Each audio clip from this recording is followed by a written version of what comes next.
नमस्कार।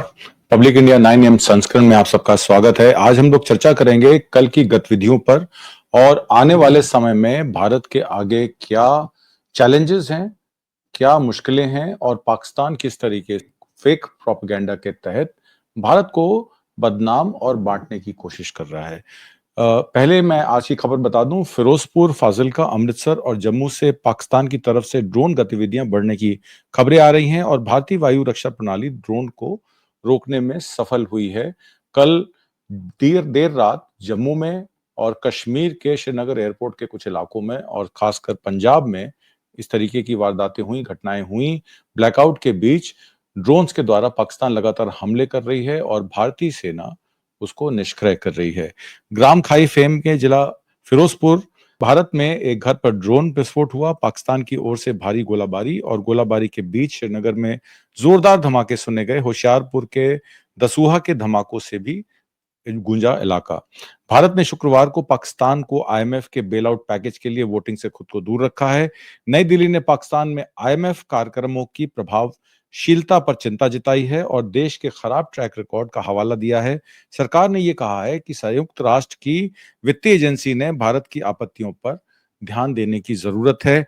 International institute for strategic studies ने सैन्य एरोस्पेस में वरिष्ठ फेलो डगलस बेरी ने यह कहा है कि चीन, अमेरिका और कई यूरोपियन देशों के हवाई युद्ध समुदाय रणनीति, तकनीकी प्रक्रियाओं किस किट का इस्तेमाल किया गया है, क्या काम किया गया है और क्या नहीं, इस बारे में जितना संभव हो सके उतनी जमीनी सच्चाई जानने की कोशिश करने में बेहद दिलचस्पी लेंगे। सोशल मीडिया पोस्ट ने यूरोपियन मिसाइल समूह एमबीडीए द्वारा निर्मित मिटियोर के खिलाफ चीन की PL-15 air to air missile के बीच टकराव को उजागर किया है। कल देर शाम गवर्नमेंट ब्रीफिंग हुई थी। उस ब्रीफिंग के बारे में केंद्रीय रक्षा मंत्री या केंद्रीय रक्षा मंत्रालय ने क्या कहा, उस पर हम लोग बात करते हैं। केंद्रीय रक्षा मंत्रालय ने शुक्रवार को मीडिया चैनलों को रक्षा अभियानों की लाइव कवरेज से परहेज रखने की सलाह दी, क्योंकि बहुत सारे इस तरीके के वीडियोस आ रहे हैं जो पहले कहीं पुट ऑन हो चुके हैं, तो इस पे जो है परहेज रखने की बात की गई है। पाकिस्तान ने उधमपुर, जम्मू और पठानकोट में भारतीय सैन्य स्टेशनों पर ड्रोन और मिसाइलें लॉन्च की और जम्मू में निवासियों ने विस्फोट और हवाई हमले के सायरन सुने और उत्तरी और पश्चिमी भारत में कई शहरों में ब्लैकआउट हो गया। भारत और पाकिस्तान के बीच तनाव 6 साल से उच्च स्तर पर पहुंच गया है, क्योंकि दोनों पक्षों ने एक दूसरे के खिलाफ सैन्य अभियान चालू कर दिया है। बुधवार की देर रात भारत ने पाकिस्तानी क्षेत्र में ड्रोन लॉन्च किए, जिसके बारे में नई दिल्ली ने कहा है कि यह भारत की सैन्य बुनियादी ढांचों को नुकसान पहुंचाने के पाकिस्तानी प्रयासों के जवाब में था। विदेश मंत्रालय की ब्रीफिंग के दौरान विदेश सचिव विक्रम मिस्री ने यह कहा कि पाकिस्तान ने बेतुका और अपमानजनक दावा किया है कि भारतीय सशस्त्र बल अमृतसर जैसे अपने ही शहरों को निशाना बना रहे हैं और पाकिस्तान को दोषी ठहराने की कोशिश कर रहे हैं। ये पाकिस्तान द्वारा अपने आक्रामक कृत्यों से पल्ला झाड़ने के लिए एक हताश कोशिश के अलावा और कुछ नहीं है। पुंछ में एक गुरुद्वारे पर हुए हमले पर बोलते हुए, जिसमें कुछ नागरिकों की जान चली गई थी, मिस्री ने यह दोहराया कि यह हमला पाकिस्तान ने किया था। उन्होंने कहा कि पाकिस्तान से एक गलत सूचना आ रही है कि भारत ड्रोन हमले के जरिए ननकाना साहिब गुरुद्वारे को निशाना बनाया जा रहा है। यह फिर से झूठ है और पाकिस्तान के दुष्प्रचार अभियान का हिस्सा है।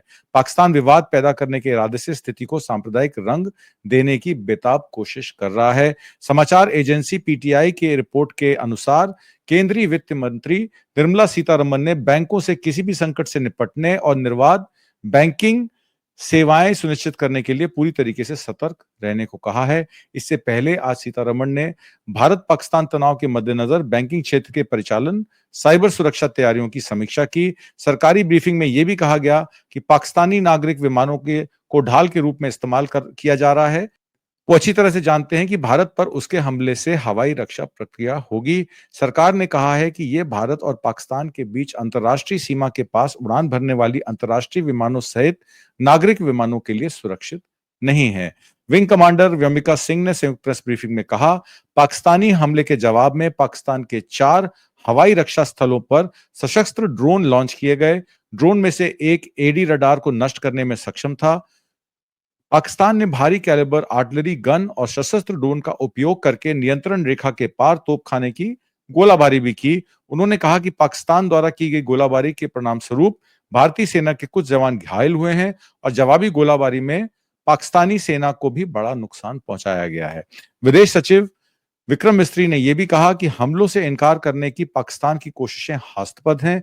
उन्होंने दावा किया कि कल रात पाकिस्तान द्वारा की गई उकसावे वाली कार्रवाई, जिसके दौरान उसके कुछ सैन्य ठिकानों के अलावा भारतीय शहरों पर नागरिक बुनियादी ढांचे को निशाना बनाया गया था। भारतीय सशस्त्र बलों ने पर्याप्त और जिम्मेदारी से जवाब दिया है। मैं इस बात पर जोर देना चाहता हूं कि पाकिस्तान राज्य मिशनरी द्वारा इन हमलों का आधिकारिक खंडन उनके दोगलेपन का एक उदाहरण है। गुरुवार को एक प्रेस ब्रीफिंग में विदेश मंत्रालय ने यह भी कहा था कि पाकिस्तान ने 8 और 9 मई की रात को भारतीय हवाई क्षेत्र का कई बार उल्लंघन किया। प्रेस ब्रीफिंग में कर्नल सोफिया कुरैशी ने कहा, पाकिस्तानी सेना ने पश्चिमी सीमाओं पर सैन्य प्रतिष्ठानों पर हमला करने की कोशिश की। लेह से लेकर सरक्रीक तक पाकिस्तान सेना ने घुसपैठ करने के लिए ड्रोन का इस्तेमाल किया। उन्होंने कहा कि पाकिस्तान सेना ने सैन्य बुनियादी ढांचे को निशाना बनाने के इरादे से पूरी पश्चिमी सीमा पर भारतीय हवाई क्षेत्र का कई बार उल्लंघन किया है।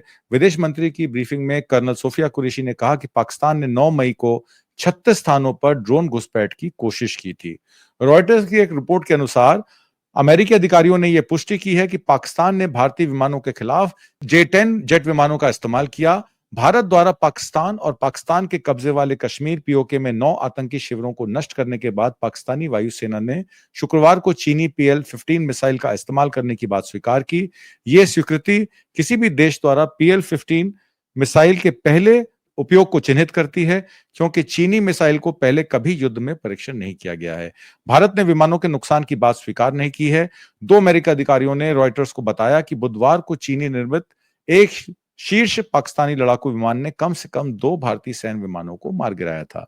रॉयटर्स की रिपोर्ट के बारे में पूछे जाने पर भारतीय वायुसेना के प्रवक्ता ने कहा कि उनके पास कोई टिप्पणी करने को नहीं है। ताइवान या व्यापक इंडो पैसिफिक पर किसी भी टकराव में बीजिंग का प्रदर्शन कैसा हो सकता है, इस बारे में जानकारी के लिए वॉशिंगटन में एक पश्चिमी प्रतिद्वंदी के खिलाफ एक प्रमुख चीनी लड़ाकू जेट के प्रदर्शन पर बारीकी से नजर रखी जा रही है। कल तक चेंगडू का शेयर मूल्य 16.37 से बढ़कर 80.68 युआन पर पहुंच गया। यह बुधवार को 17% की उछाल के बाद था। कुल मिलाकर 2 दिनों में शेयर में 36.21% की बढ़ोतरी हुई है और पिछले एक महीने में 44% की बढ़ोतरी हुई है। दूसरी ओर डसॉल्ट एविएशन के शेयरों की कीमत में कोई खास बदलाव नहीं हुआ है। नाम ना बताने की शर्त पर एक अमेरिकी अधिकारी ने यह भी कहा कि इस बात पर पूरा भरोसा है कि पाकिस्तान ने भारतीय लड़ाकू विमानों के खिलाफ हवा से हवा में मार देने वाले मिसाइलों को लॉन्च करने के लिए चीनी निर्मित J-10 विमान का इस्तेमाल किया गया था। मैं आपको कुछ वेपन्स की फोटोज दिखाता हूं और मैं आपको उसकी डिटेल्स बताता हूं कि इन वेपन्स का इस्तेमाल पाकिस्तान ने भारत के खिलाफ कैसे किया है और भारत ने उसका क्या जवाब दिया है। पहली फोटो मैं आपको दिखा रहा हूं PL-15 मिसाइल की। यह मिसाइल चीन से पाकिस्तान को मिला है। रिपोर्ट्स के मुताबिक 8 मई को पाकिस्तान ने भारत पर PL-15E मिसाइल दागी, जो हवा में ही नष्ट कर दी गई। हालांकि अभी इसकी आधिकारिक पुष्टि नहीं की गई है। एक्सपर्ट्स का मानना है कि पाकिस्तान ने शॉर्ट रेंज या क्रूज मिसाइल्स का इस्तेमाल किया है। पंजाब के होशियारपुर जिले के दसवा गांव में एक क्रूज मिसाइल का मलबा मिला है, जिस पर PL-15E लिखा हुआ है। दूसरा मैं आपको ये दिखाऊंगा CH-4 ड्रोन। भारत ने CH-4 ड्रोन मार गिराए हैं। पाकिस्तान के पास शाहपर 2, बराक, अबाबिल और चीन से मिले विंग लूंग 2 और CH-4 जैसे ताकतवर ड्रोन हैं।